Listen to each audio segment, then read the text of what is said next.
Shalom. Rosh Hashanah, il est constitué de 2 jours de fête, comme on le sait.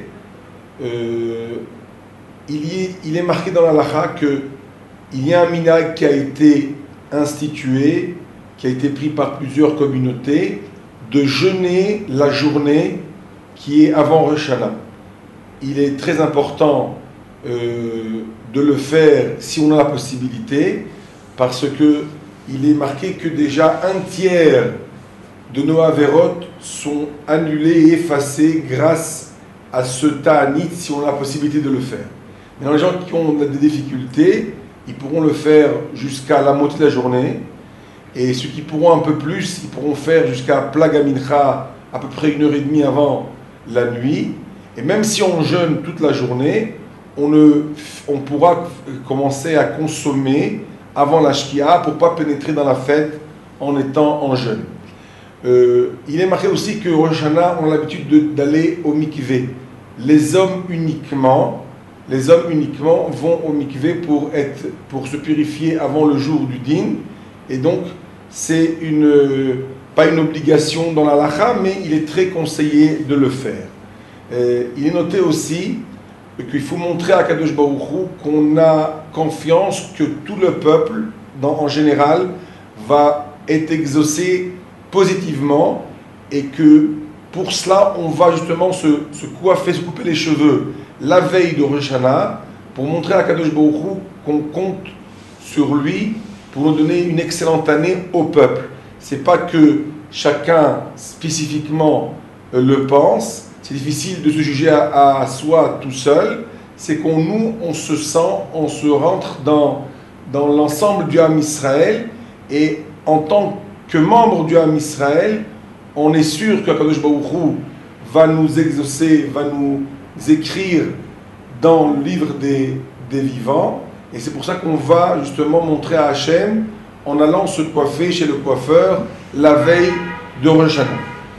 Maintenant, la veille de la fête, comme il y a 2 jours de fête, il est important de préparer les bougies qu'on va allumer le premier jour et le deuxième jour, déjà avant la fête, parce que pendant la fête, si on n'allume pas avec des bougies et qu'on allume avec si on n'allume pas avec des bougies et qu'on allume avec des mèches flottantes, il est important de les préparer avant la fête.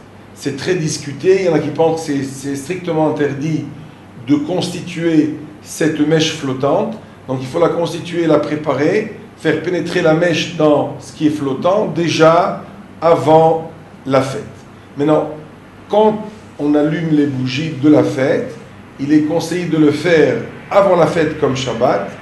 Maintenant, si on n'a pas eu la possibilité et qu'on a été pressé, on pourra le faire et allumer les bougies de Yom Tov le jour de la fête, après que la fête soit déjà rentrée, soit là, on pourra encore allumer les bougies de la fête. Maintenant, les bougies de la deuxième fête, on les allumera seulement quand la deuxième fête sera là. Comme on n'a pas le droit de cuisiner, de rien faire de la première fête pour la deuxième fête, on n'a pas le droit de rien préparer de jeudi à vendredi, même pas les nérotes. Donc on attendra que la deuxième fête soit là, on allumera les bougies, on commencera à cuisiner, à préparer tout ce qu'il faut pour la soirée de jeudi et la journée de jeudi. Donc on ne pourra pas préparer de mercredi soir à jeudi soir. Le premier jour de fête, mercredi soir, et donc jeudi dans la journée. Donc jeudi en fin de journée, il y aura le deuxième jour de fête qui va se présenter. On pourra commencer à allumer les bougies de la deuxième fête seulement à partir de la nuit, de jeudi soir, et même commencer à préparer tous les cuissons et tout ce qu'on a besoin pendant la fête de jeudi soir à vendredi matin. On pourra commencer tout cela seulement à partir de la nuit de jeudi. Donc, ces bougies qu'on va allumer, on les prépare déjà le mercredi avant la fête.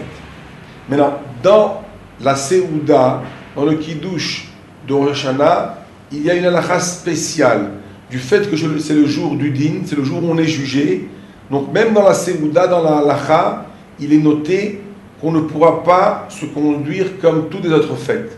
Du fait qu'on est jugé, par exemple, il est noté qu'on ne pourra pas consommer à volonté les cuissons qu'on nous amène à table. On consommera pour être rassasié sans plus. Très souvent, même si on n'a plus faim, c'est bon, on demande encore à consommer. Pendant le jour de Rosh Hashanah, du fait qu'on est jugé, il n'est pas conseillé de consommer à volonté après qu'on soit rassasié. Ça ne va pas avec l'ambiance du jour, du dîn, du jour où on est jugé.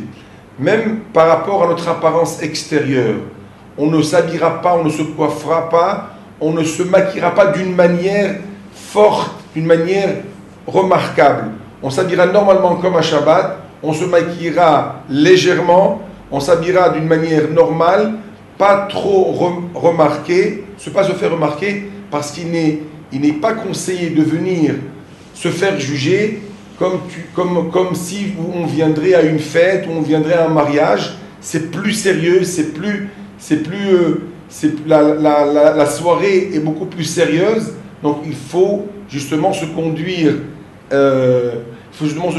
comme la soirée est beaucoup plus sérieuse, il faut se conduire d'une manière adéquate au dîn, au jugement, et pas venir comme si de rien n'était, comme s'il n'y a rien qui se passerait. Justement, c'est avec ça qu'on va alléger notre maquillage. Nous, on va s'habiller d'une manière plus modeste, comme Shabbat, sans plus, pas trop se faire remarquer. C'est déjà avec ça qu'on va montrer qu'on prend les choses au sérieux et qu'on a plus de chance, justement, dans ce jour de dîn qui est tellement important. Qui le kiddush de Rosh Hashanah, dans les deux soirées, on dira Shehecheyanu.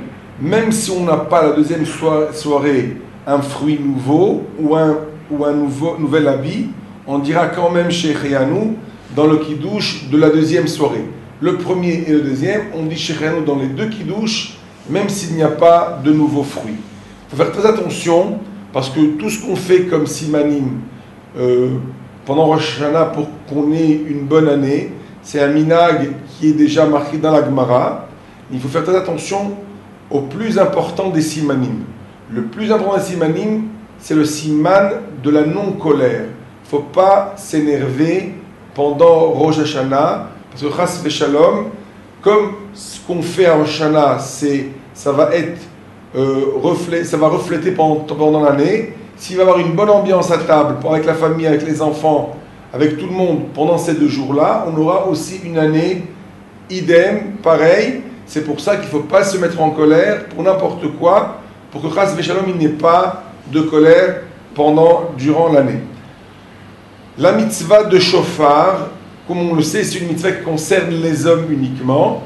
Maintenant, les femmes qui ont la possibilité, qui voudront venir écouter, viendront écouter. C'est bien qu'elles viennent écouter, c'est conseillé, mais ce n'est pas une obligation. C'est pour ça que les femmes qui sont occupées avec leurs enfants, les femmes qui ont des bébés, qui font du bruit, qui ne viennent pas à la choule, parce qu'ils dérangent beaucoup plus qu'ils viennent écouter.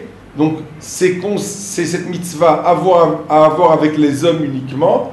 Pour les femmes, c'est conseillé, mais ce n'est pas obligé. C'est pour ça que c'est important de le savoir, parce que très souvent, on fait beaucoup d'efforts pour que les femmes entendent. Il faut le savoir que par la halakha, les femmes sont exemptées.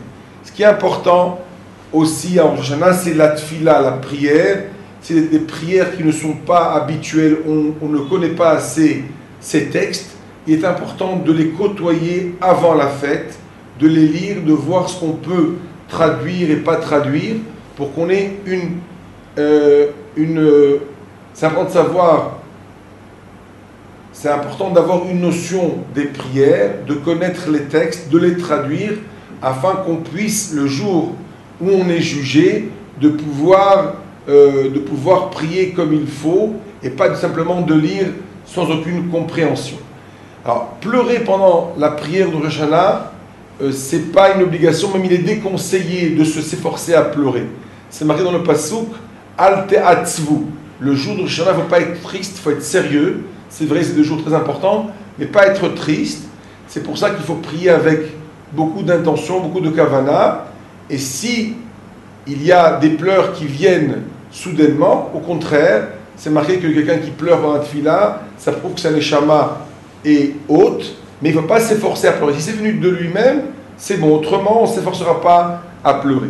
Dormir Rosh Hashanah, après Chatzot, après la mode de la journée, on pourra dormir, surtout pour les gens qui se lèvent tôt, avant l'aube, pour aller prier. Il n'y a aucun problème, on pourra se reposer après Chatzot. Bien sûr, se reposer un minimum pour pouvoir continuer à faire Teilim, à étudier. C'était 2 jours importants où, bien sûr, dormir, c'est pas ce qui est conseillé. On dormira, on se reposera un minimum pour pouvoir continuer, mais il n'y a pas d'interdiction après Chatzot. Le jour de Rosh Hashanah, on s'efforcera, si c'est possible, de finir un livre de Teilim. Le soir pourra aussi s'associer à la journée. On fera entre la journée et la nuit, on lira tout un livre de Teilim, comme ça pendant les 2 jours. Ce sont des prières importantes. C'est le moment de prier, de demander, et d'implorer à Kadosh Baruch Hu. C'est le jour où on est jugé. Pour finir, ce qui est très important, c'est où on va aller prier.